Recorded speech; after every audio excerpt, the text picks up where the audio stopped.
The Galaxy S21 Ultra is here, and just like we saw Apple do with the iPhone 12 series, Samsung is jumping on the bandwagon with a thinner box, meaning this year you're not getting as many accessories included with the phone in what Samsung says is an effort to help reduce e-waste. Now, there is a lot to be excited about with the phone itself, but first let's see what actually is included in the box, which is a USB-C cable and your typical documentation. And that is it. There are no headphones included, and there isn't a charging brick that you can plug into the wall. But here is the phone itself. We got it in the Phantom Black color, and I've got to say, I really like how this phone looks. We've seen matte black phones before, but this is by far the darkest matte black I have ever seen. Now, the rear panel itself is made out of glass, but the camera housing here is made from metal, and it actually wraps around from the edge of the phone, giving it a much more seamless look than last year's S20 Ultra,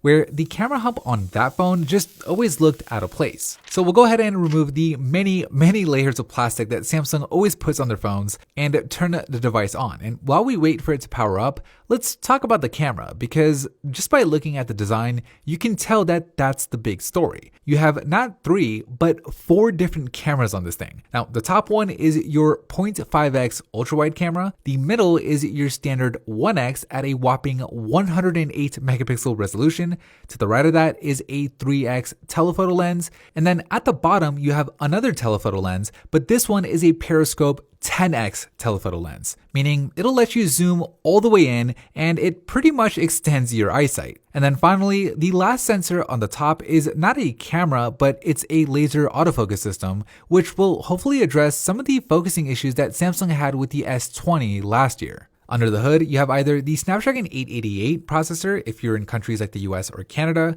or the Exynos 2100 in most other countries, but both chips are based off of the new 5nm process, so both should be not only faster, but also more power efficient. The next thing I'm really excited about is the new fingerprint scanner, which is nearly twice as big as the one on the S20. Now, I've never really been a fan of in-screen fingerprint scanners because, at least in my opinion, they've taken a step back in terms of both speed and accuracy. But with this year's new fingerprint scanner, that gap may finally close. With it being twice as big, you're less likely to miss it when you put your finger on it. It captures twice the amount of data, so it's more accurate, and they even made it 50% faster. Now, it's not all good news with the phone though. Just like with the box, Samsung did remove a couple of features. There's no longer an expandable micro SD slot, so you just have a SIM tray here now, and Samsung also removed MST from the phone, which was the feature where you could pay with your phone even at places that didn't accept Apple Pay or Google Pay. And then last thing worth mentioning with the S21 Ultra is it gets a new display, which Samsung says is up to 16% more efficient than last year's. And when you couple that with the adaptive refresh rate, which changes from 48 Hz all the way up to 120 Hz,